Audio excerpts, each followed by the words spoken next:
That's it. We live. We are live and ready to go, everyone. Thank you so much for joining us today. We have CEO Kevin Mlynarek here with us today, and we're just going to give it a couple of minutes before we get started, let a couple more people join. But I did just want to take the time to thank you guys. If this is your first one that you're attending, or if you've attended ones in the past, thank you so much for being here and ready to get more information along your hiring journey. Cool. Let's, I love the interaction part of it. And again, the beginning will be a little bit more of, talking and going over a few things. But, feel free, like throw your camera on, be bold, put your name out there.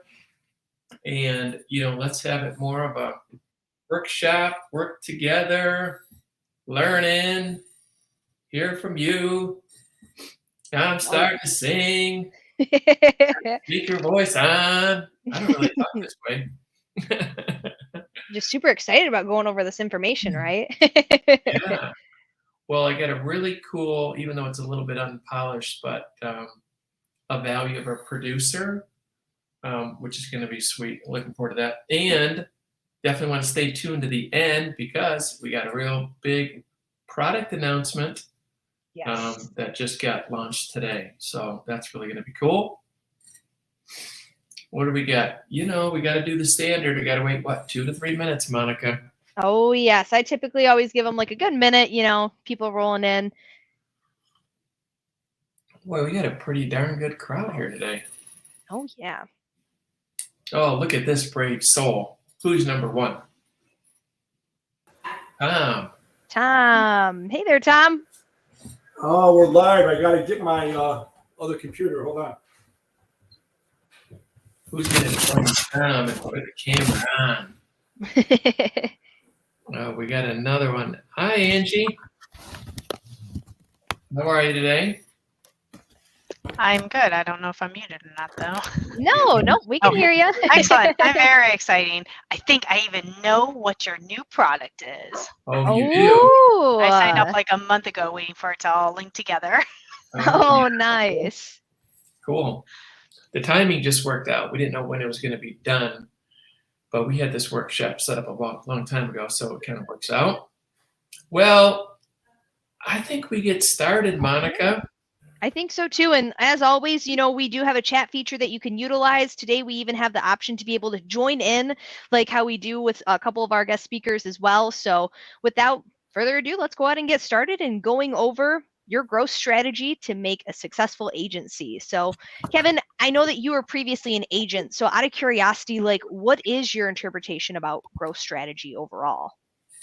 Well, I think my interpretation is that all agents, they say they want to grow, and they, it's like, yeah, do you want to grow? They'd be like, yeah, I want to grow, and then it's like, well, do you want to hire staff? Like, no, I don't want to hire staff.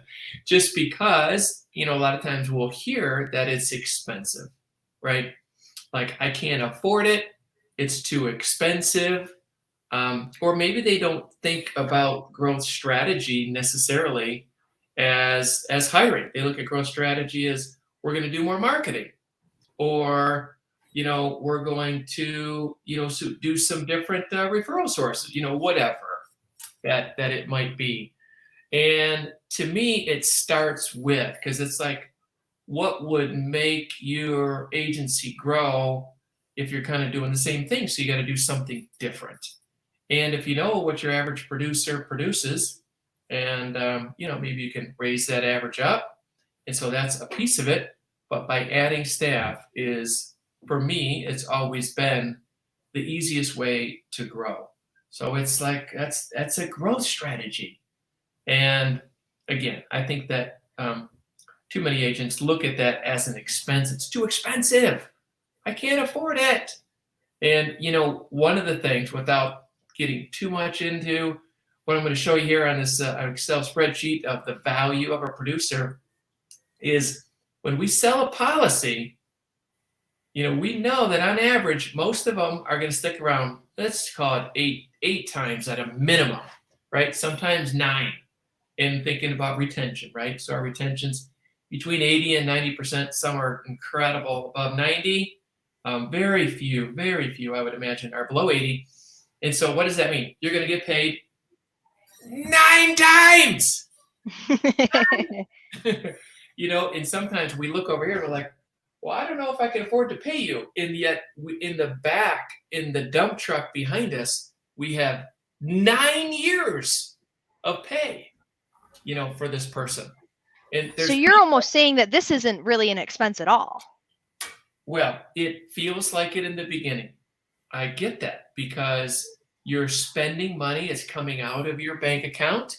And in the very, very infant stages is you're spending money out, and yet you're just training and there's no revenue coming in. But it quickly turns. And the thing is I bet all of you on here, we've got 23 people on right now.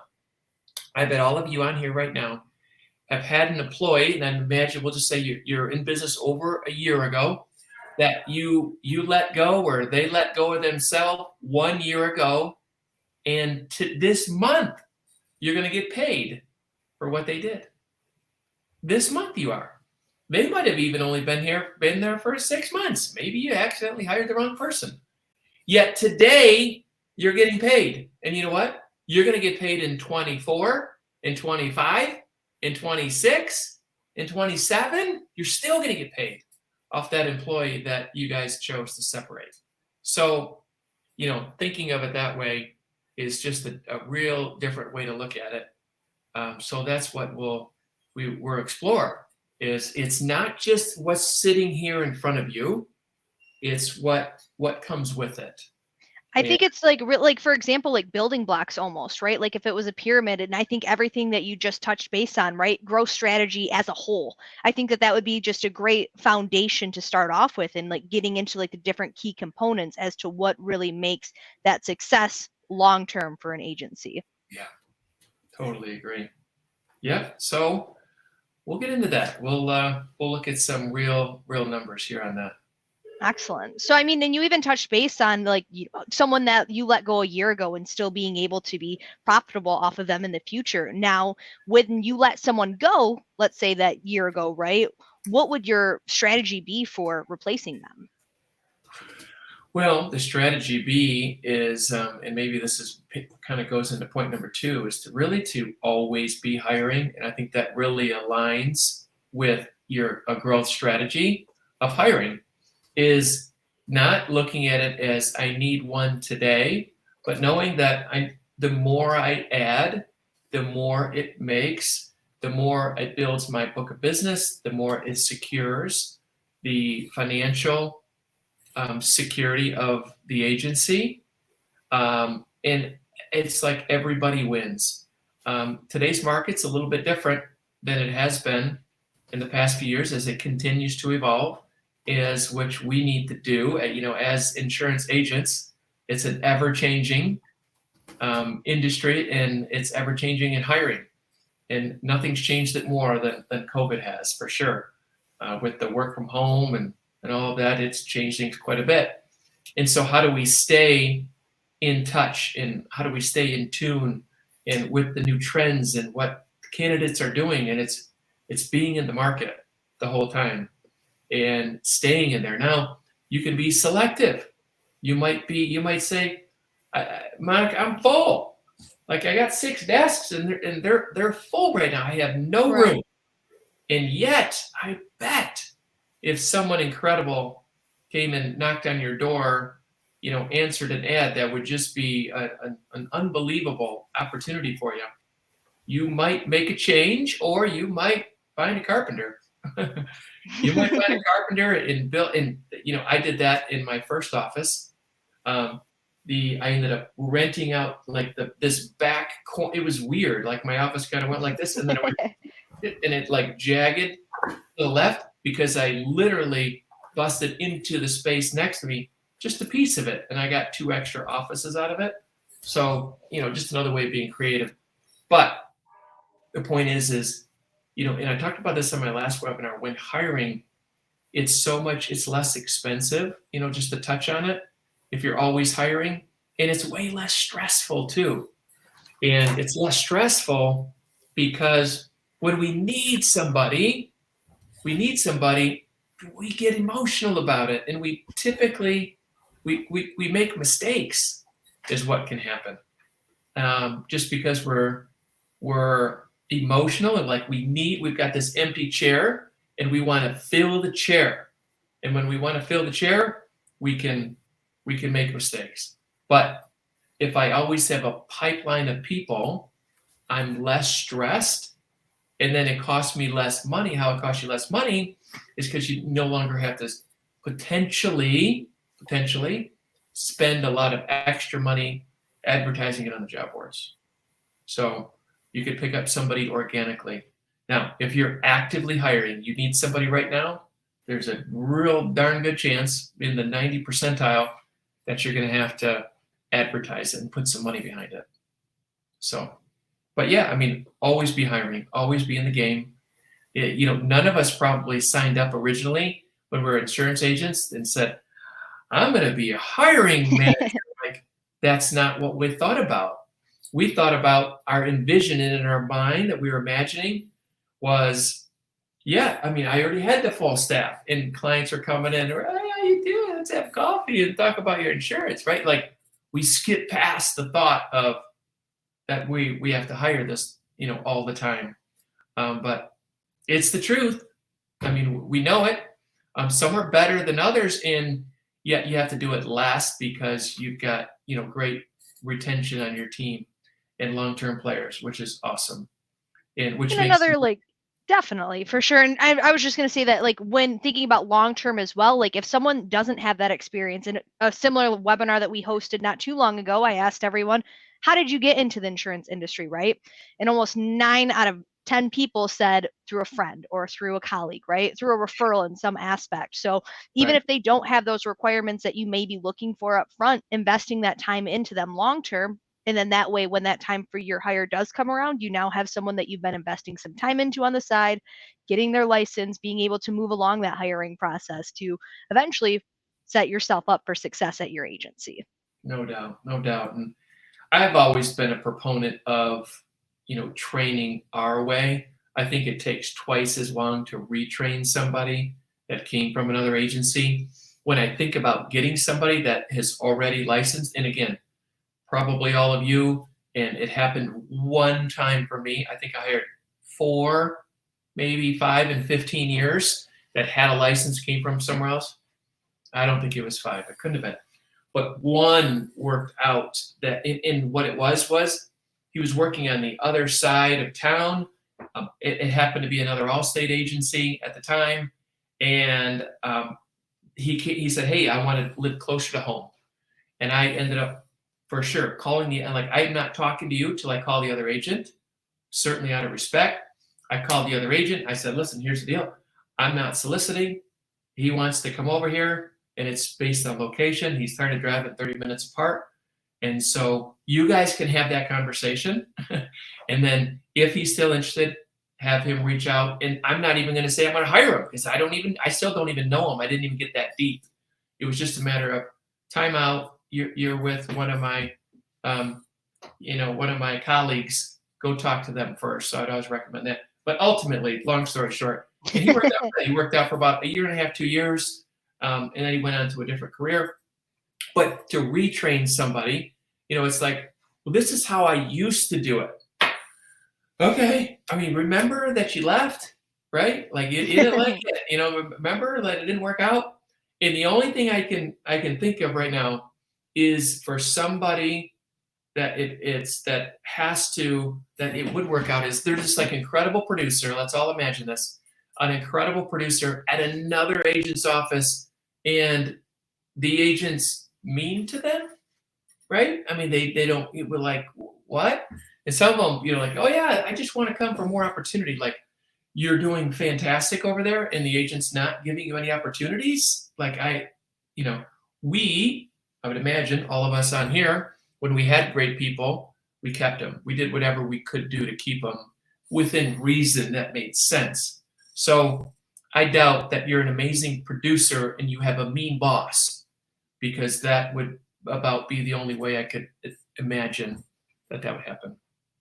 So Right. And being able to tie that into like with long term, right? How you treat them now, setting them up for success, etc. That can really go to show like how long term they can be beneficial to your agency. So I know, Kevin, you had actually mentioned about having like a calculator or like a graph, right? Yeah. That you have. Do you mind sharing that with us? Let's do that. Let's share it here. But on that note too about long term is when I'd sit there and interview, and I always say that I want to hire to retire. Like that was my goal. If we're not hiring to retire, then it's like, what are we doing? Like that has to be the level that I always wanted to be at. Now I get it; it might be an unrealistic expectation, but if that's your goal, hire to retire, then I bet that's going to make them feel real good, and then it kind of puts things in perspective that this isn't a job. I'm not looking for a job. I want somebody that wants a career here. So let me see if I can share my screen here. Let's share a window. Okay, here we go. And then you must authorize screen sharing.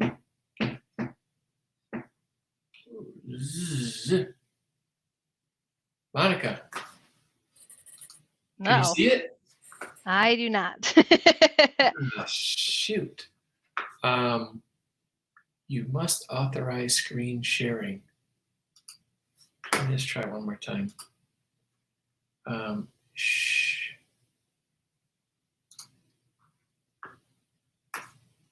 All right. I'm going to just try to. Can you share the document with me? Dang it. Yeah, let me do that. So let's see if you have screen sharing. Sorry for the delay. Monica, we should have worked this out. we didn't think this far. Sorry for the technical difficulties. So this will be in your Google Drive. I sent that to you. Okay, perfect. Got it. See that. Producer. How's it going, Danny? Good, how are you? Good, thanks. Okay, let's see. So what I worked on here, and just so you guys know, I literally talked to one of our vendors yesterday, and we're going to get a real, we'll call it a pretty version for lack of a better word. Oh, there we go. Cool. I'm so glad we could at least share it. That would have been. And then you can just tell me or you can actually edit the numbers on your end and it'll show on here. Okay, well, and can you guys see my cursor by chance or no? Probably not. No. Okay. All right. So let's look. I want you to focus on column D, and this is the input, right? And then everything else will be an output. Yeah, Monica, we'll start there at that number 1. And so what I put in here, and again, what I wanted to figure out, and don't look too far because I don't want to spoil the good news here, but how much do you get if you add a producer? What do the numbers really look like? Okay, so if we added 1 staff, and then you go down a little bit, I'm going to make this year's work. This is going to happen where we can say, well, what if they only stayed for 3 years? I've got this example at 8 years. What if they only stayed 2 years? Now here's the foreshadowing of it. What happens? The money doesn't stop. Like it's going to go down. We're not going to get new business, but the renewal money stays there. Like we still get paid. And so I'm really looking forward to seeing what those kind of numbers look like if someone stayed for 2 years and then left. But so I put in here just as an example, 6-month auto, and if somebody sold 20 autos a month, all right? And then the average premium, I put $750. Again, everyone in here's got a different number. So, but this is just an example. And then what's the new business commission on auto? For you Allstate people out there, well, I think we're up to, I say we, I still include myself in we, but I think it's 27%, and I just put 15. So the numbers you could say are low. Like it'll change, it'll get better.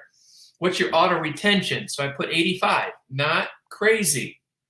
Average premium increase, I put 4%, which is, it's kind of on the low side. And if you think about that, that's 6 months. So it'll double on an annual.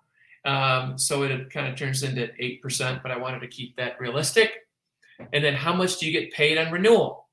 Again, I'm just throwing out numbers, 8% there. That could be low for you. And then how many autos do they sell? So they sell, I'm sorry, how many homes? So they sell 10 homes, and then I put an average premium of $875. And then how much commission do you get on the home?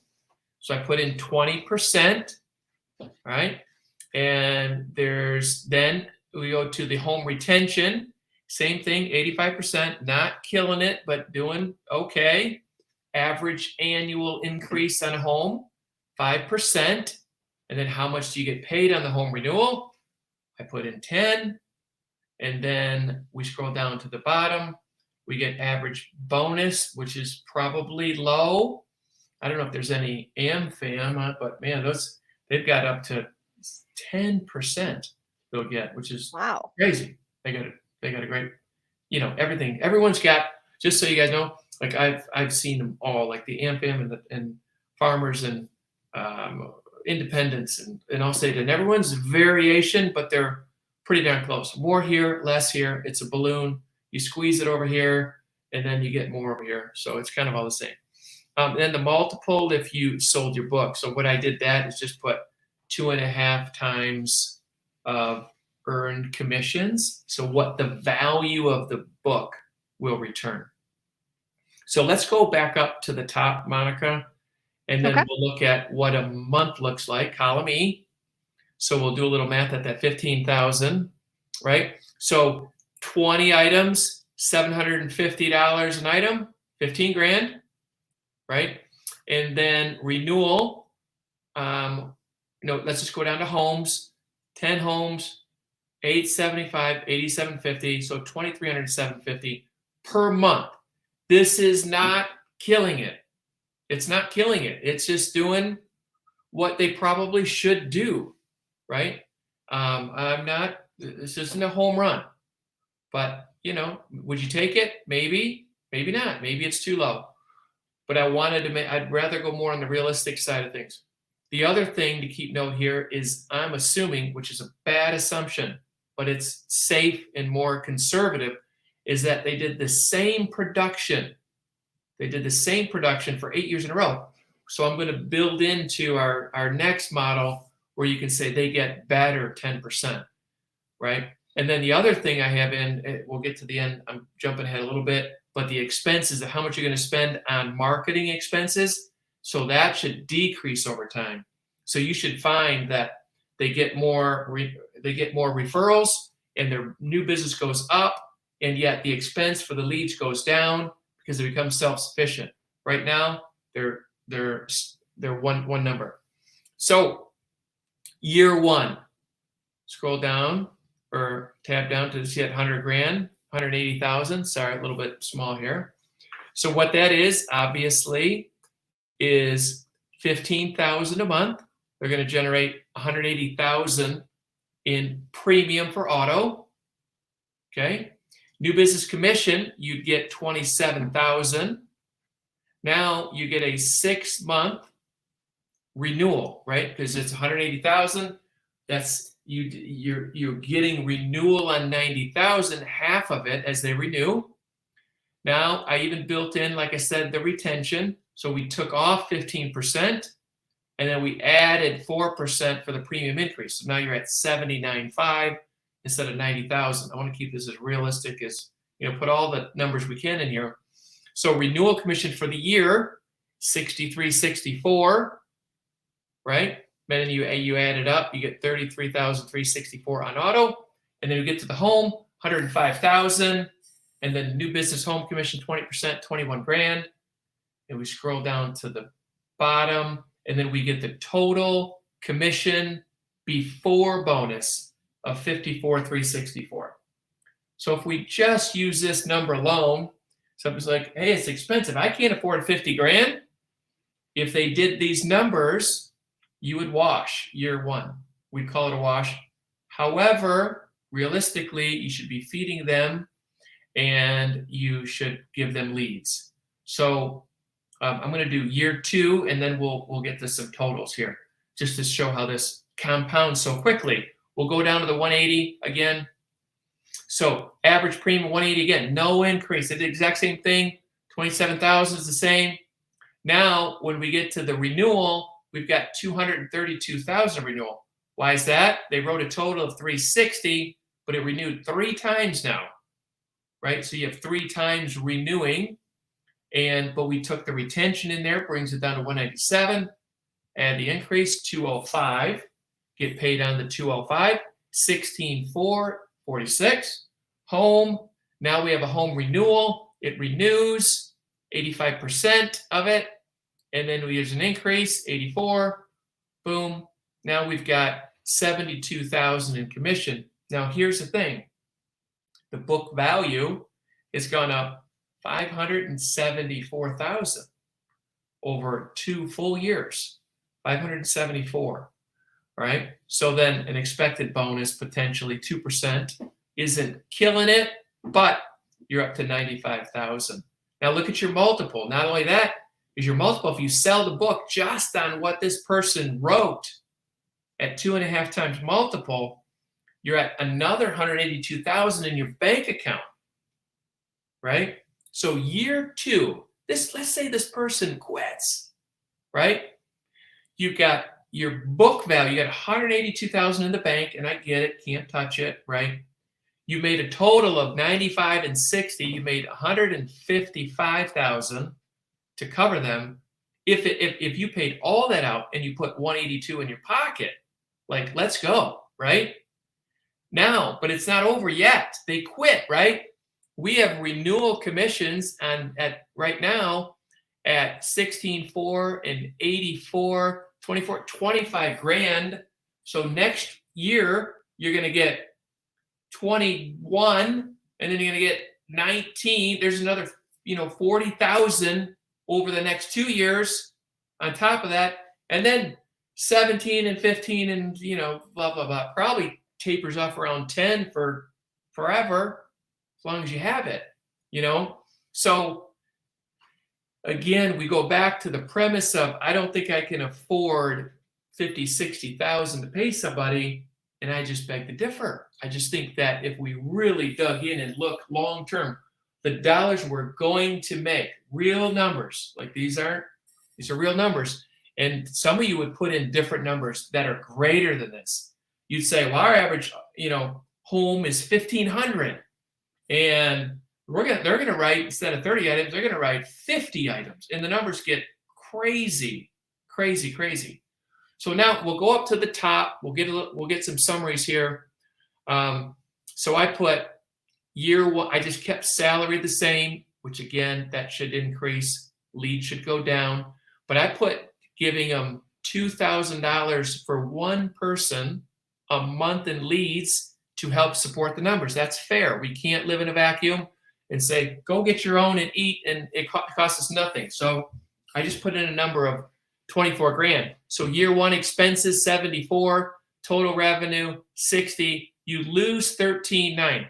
Your numbers, you can make money depending on what you plugged in on the left. Maybe some of you lose more. I don't know. So year 2, now we're netting. We made 21 grand, not including 2 major things: the size of your book, the multiple of your book, and the reoccurring revenue that's going to stick with you.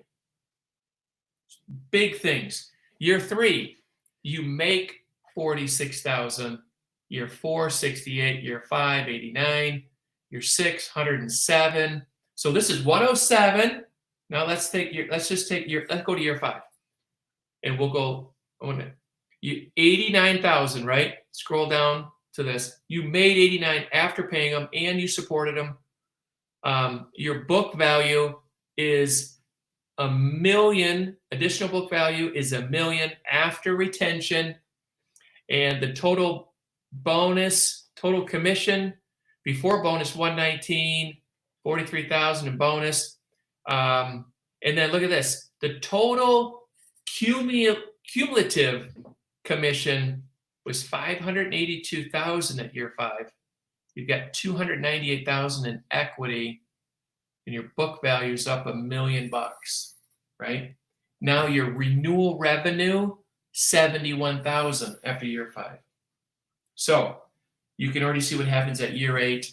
You've generated 1.1 million in commission, renewal revenue of 100 grand, additional book value 1.5, 409,000 in the bank, and equity up this one. So I'm going to pause here because you might have some questions. I'm happy to field. So any questions? There's got to be somebody. We have a doubting Thomas out there.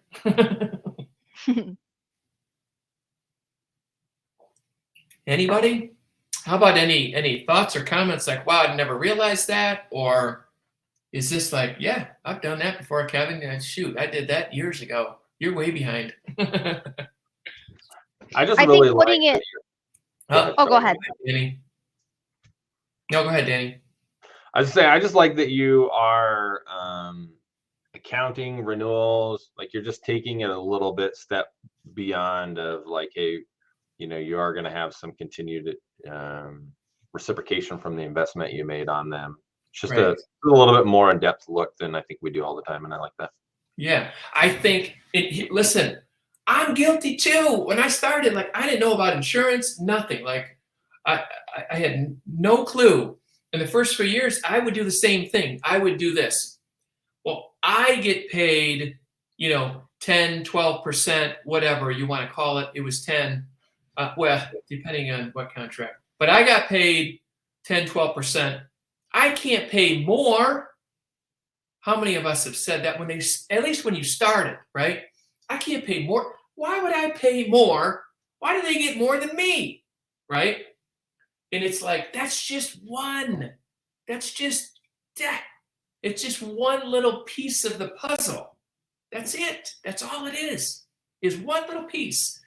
And it's like, how foolish to think that. Now, listen, I am not saying overpay.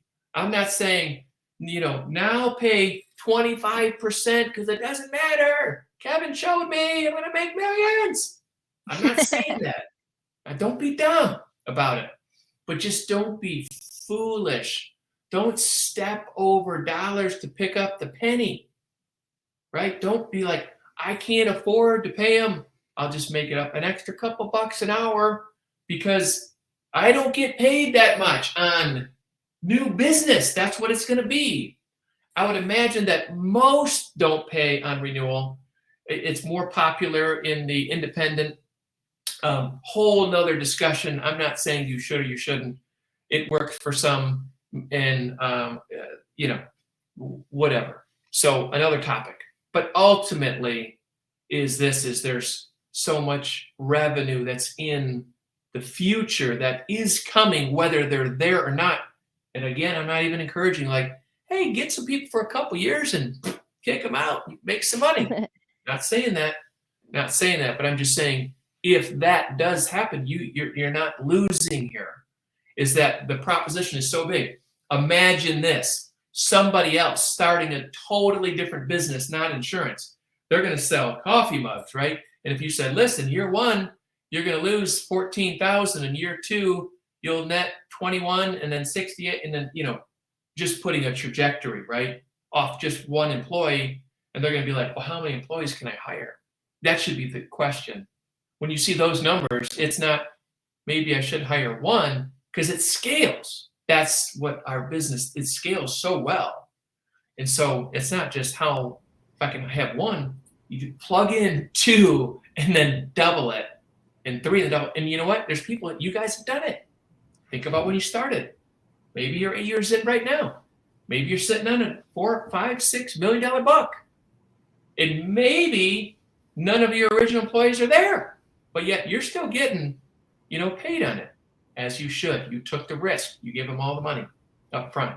So I don't know. I just feel like I'm getting passionate about it because I get passionate. And I love it. Yeah. And I think that even offering that breakdown in just like a numeric scale for them to be able to visualize really helps like show how hiring long term can help out an agency and really does directly correlate with that growth, that growth strategy that we had talked about, right?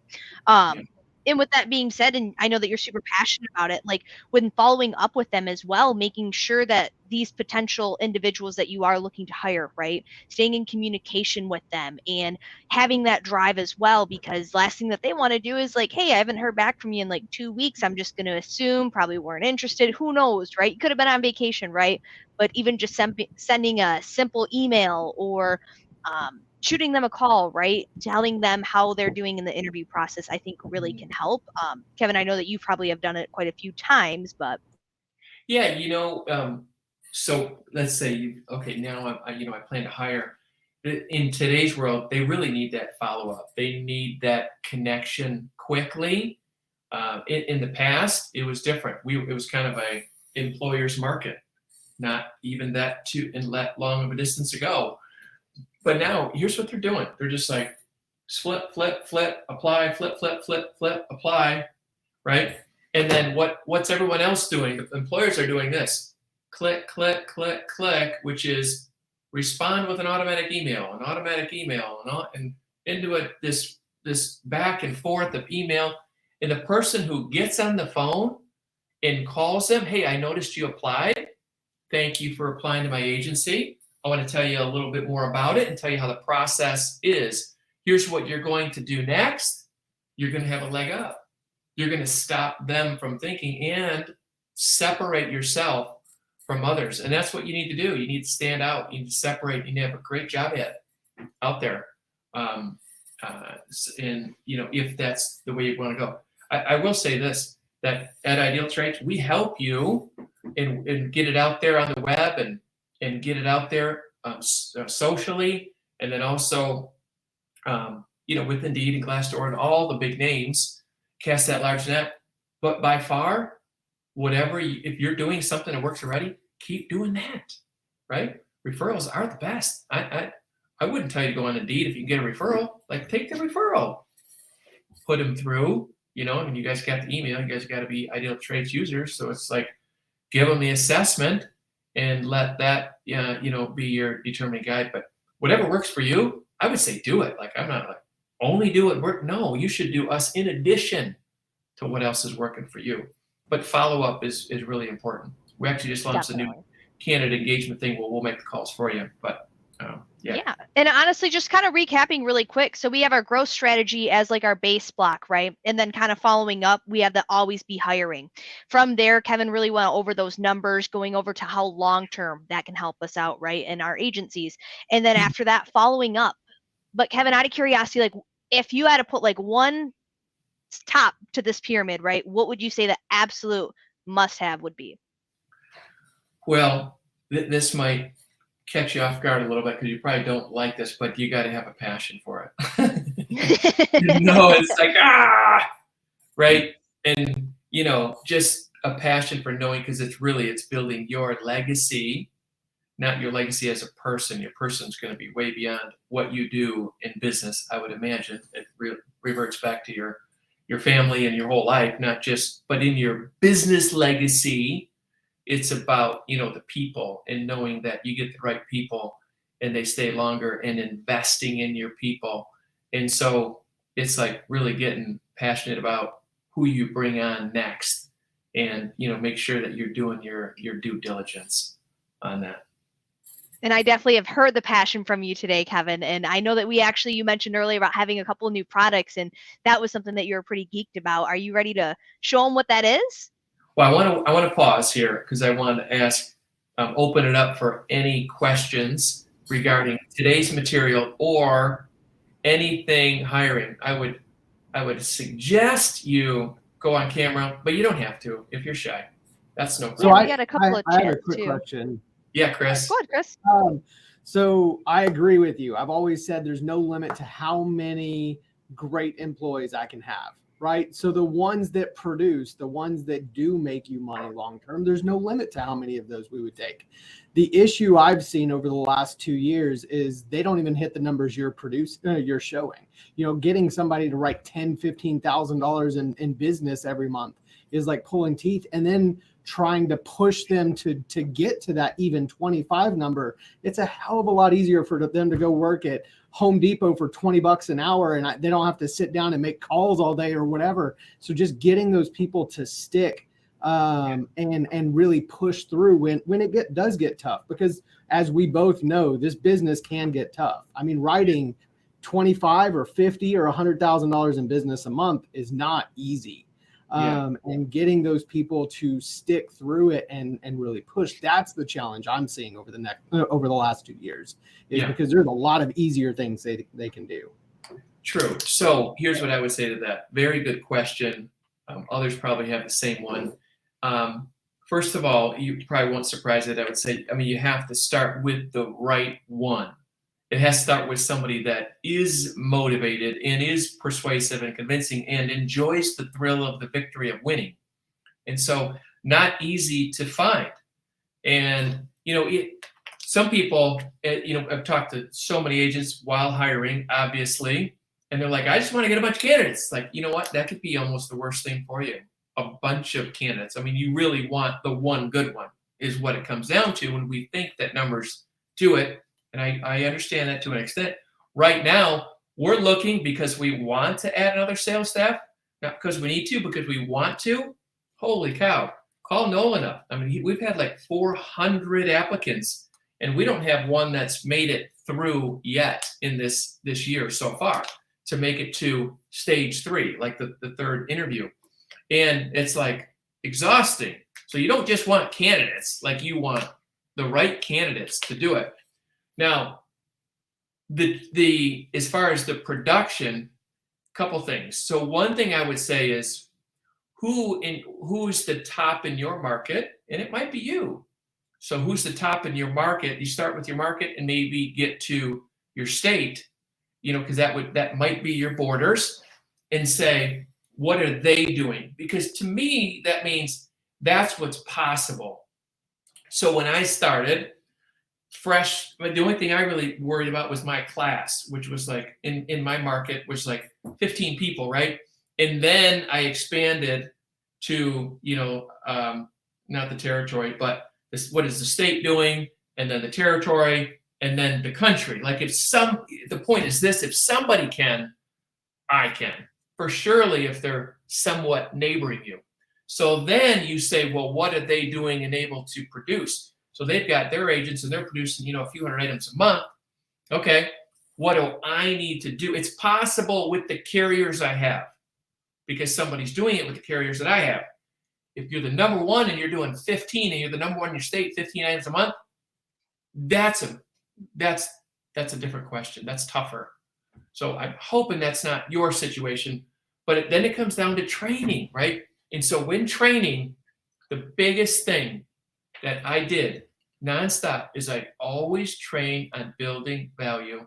And it sounds like a corporate, conversation, but you can't convince me otherwise that we have to have great rapport. And again, this is going to be nothing new, but insisting on great rapport, listening to calls, doing the training on building a rapport, creating a relationship, assumptive closing all the way when you get your new policy, and having the training to support those types of numbers. Because if you are just an order taker, you can have a great salesperson, but if your plan, and I'm not saying you, Chris, I'm just talking globally, right?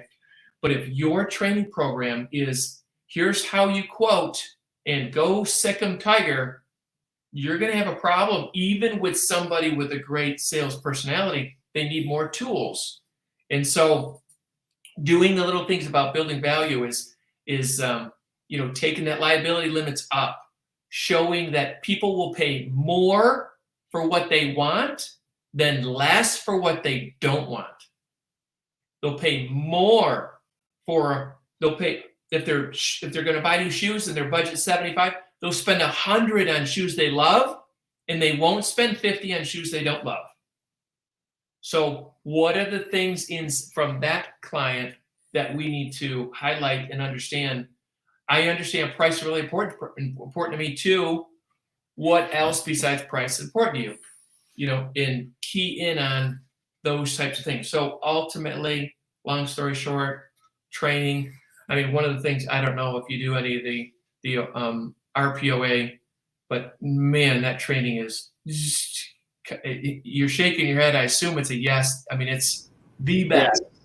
But you have to follow through. Like, we watch that as a team every week, and then we role play just like that, and then we would monitor our results through.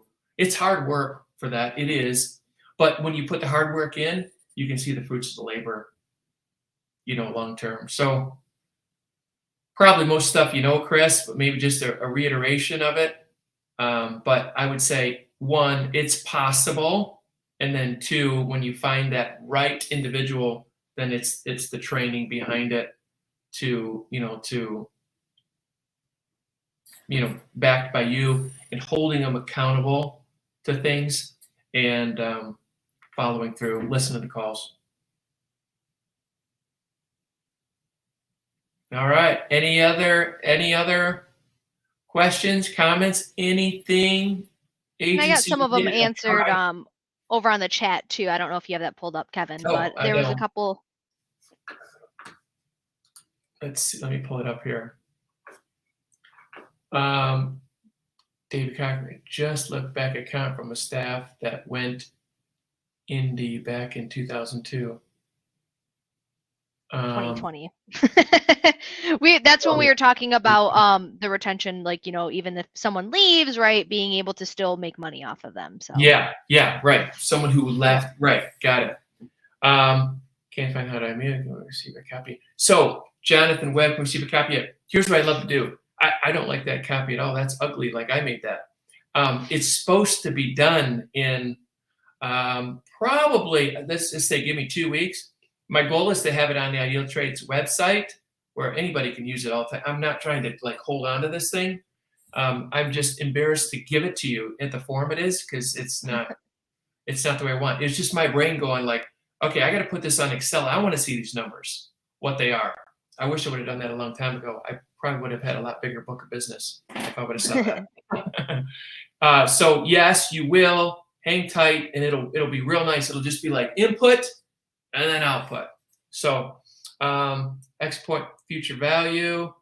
And today, okay, when spending today's dollars, it's easy to lose sight of the future value. Very true. Is the webinar about should we hire or how we can use IdealTraits to help us hire? So far, it's the former. Well, it's I guess it's both. You know, on that, I can't. You can't get me to talk about hiring without IdealTraits. Worse than pulling teeth. And of course, you probably would know why as the owner of it, but it's like it would be a disservice of hiring without it. Like, I cannot imagine. You can never convince me, anybody ever, that you can do better without it, because all we're going to do is add. All we're going to do is be helpful and give you more information about it. So there we go. And is there a video to show how we read the results of the profile? You know what, David Cochran, you want to reach out to Monica? You could probably help guide him. Yeah, yep. And I mentioned about like being able to utilize our help center, but yeah, definitely if you utilize your IdealTraits system, we can definitely set something up and I can walk you through with being able to read those. All right. And then we got a thanks there. So any other questions or comments? And then just a brief, just again, based on timing, we'll show you real quick within a couple minutes of what we got new today.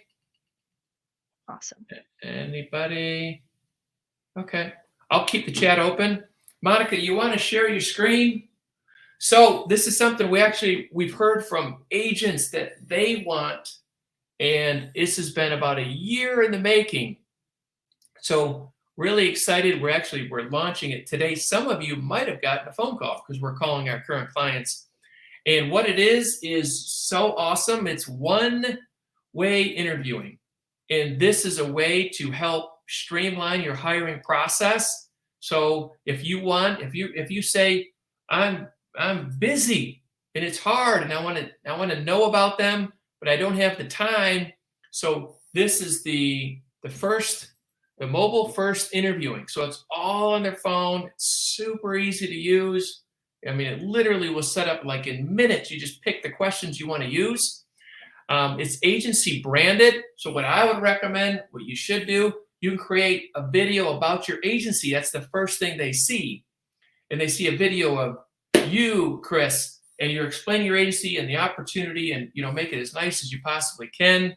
And then what happens after that is on your end, you'll pick 5 questions you want to use. We've got 25 or 30 of them. So you just select which one you want to use. And then you can set the time frame. Like I want them to answer within 1 or 2 minutes. And then you can even say they can do 1 or 2 retakes on it. So what's going to eventually happen, you get an email and you get 5 videos. And they're 1 minute long.